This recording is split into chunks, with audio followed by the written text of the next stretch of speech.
Arsenal is in the semi-finals of the Carabao Cup thanks to a near-perfect penalty shootout that ended 8-7 against Crystal Palace at the Emirates yesterday. Well, the match was Arsenal took full control of the game from the first blast of a whistle throughout the first half and had so many shots at goal, but the goalkeeper had his own plans and denied us any opportunity at scoring. And when the second half came, Crystal Palace came to play. Everything changed, and Mikel Arteta reacted to what was going on, and made a couple of changes. However, the team that started the game, I wouldn't call weakened, because Arsenal don't have weak players anymore. It's like every player is similar to the other one. But in terms of positioning, that's where we had differences. Keeper Arrizabalaga, goalkeeper, was in excellent form. He actually took us to the semi-finals because of a penalty save against Lacroix,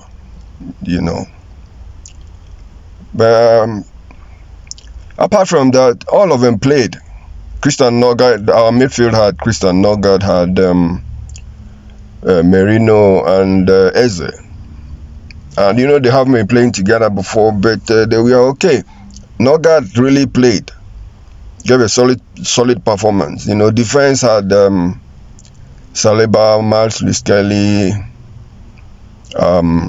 Calafiori, and Julian Timber, and they did their best. But where my concern is, this system of conceding late goals. Against Sunderland, it was in 94th minute, if I wasn't mistaken. It was in the 94th minute. Which game again that we conceded very late in the game. Very, very, very late in the game. Last night it was basically the same thing again. Yes, against Aston Villa. So the same thing, 94th minute. And you ask yourself, where is this coming from? Because Arsenal Football Club, the Arsenal we know, will never do that. It happened again.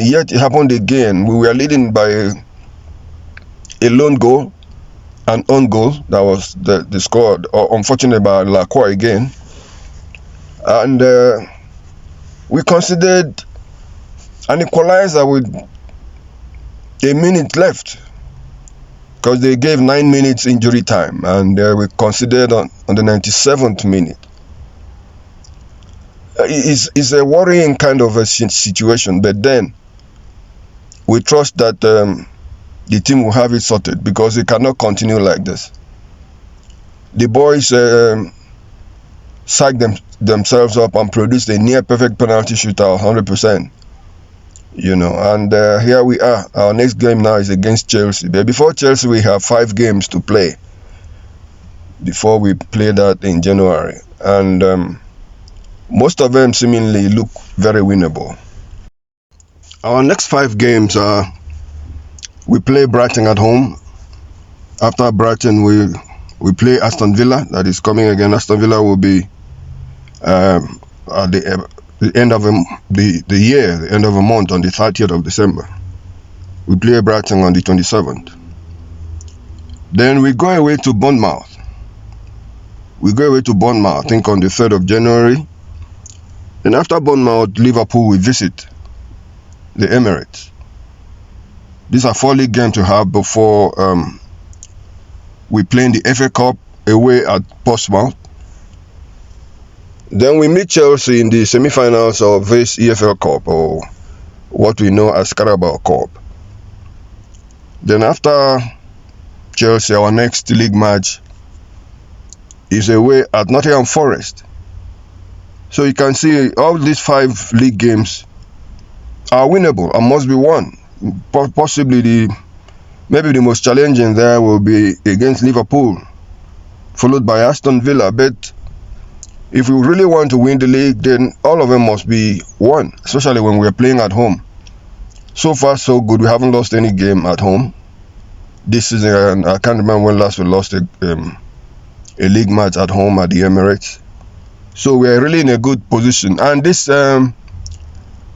penalty showed the mental strength of the team.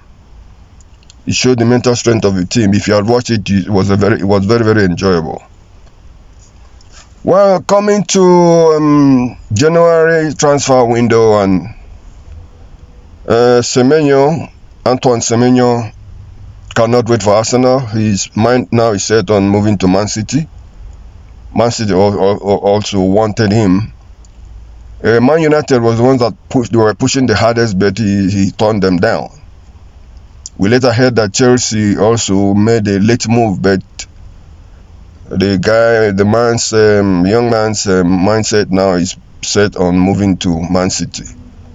So it looks like, but you never know in soccer, anything can happen. Anything can happen. Some of us were worrying why we didn't go for him. Maybe try to see if we could reach the same kind of deal we did for Hincapi. But then the problem here is that there's a release clause, and it's not something that you go and test. Once there's a release clause, you pay the release clause and take the player if the player wants to go to you. So Bournemouth didn't want to let him go, but felt, look, if it's what he wants, then so be it. So it wouldn't have worked, and at this point in time, I think Arsenal has the left wing covered.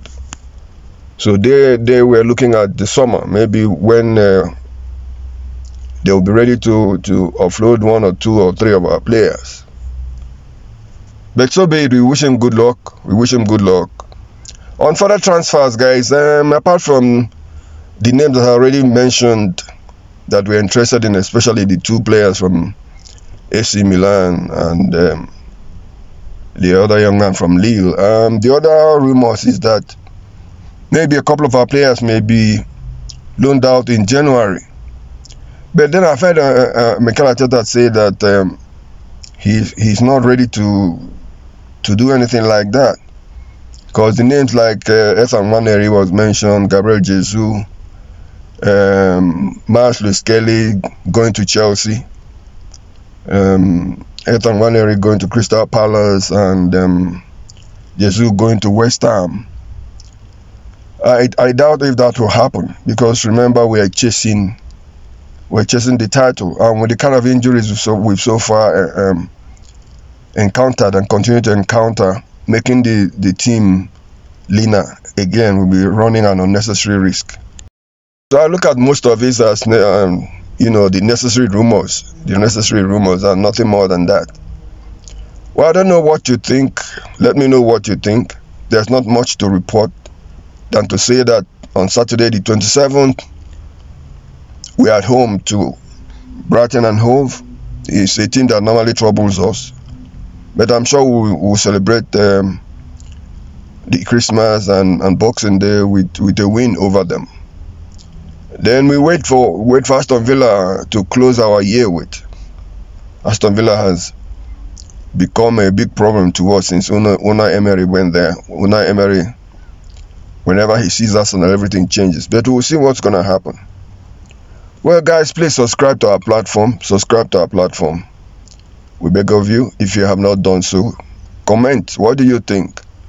Where do you think we're going to end the year on? We're already top of the league at Christmas. Do you think we're going to be top of the league in May? Would you like to see anything happen in January? Me, personally, I don't want to see anything happen in January. We have enough. All Arteta needs to do is to rotate the players accordingly. Do what he's supposed to do. Watching keeper Arrizabalaga last night against Crystal Palace, you could see that this is a Premier League goalkeeper that knows what he's doing. So one expects maybe once in a while that he be given some kind of opportunities, and rest David Raya a little bit. But maybe Arteta is focusing on keeper doing all the cup games. We shall see what happens, guys. But until we talk again, may God bless you. Merry Christmas to all of you in advance. God bless you. Thank you for your support. We wish you guys a wonderful new year to come. God bless you.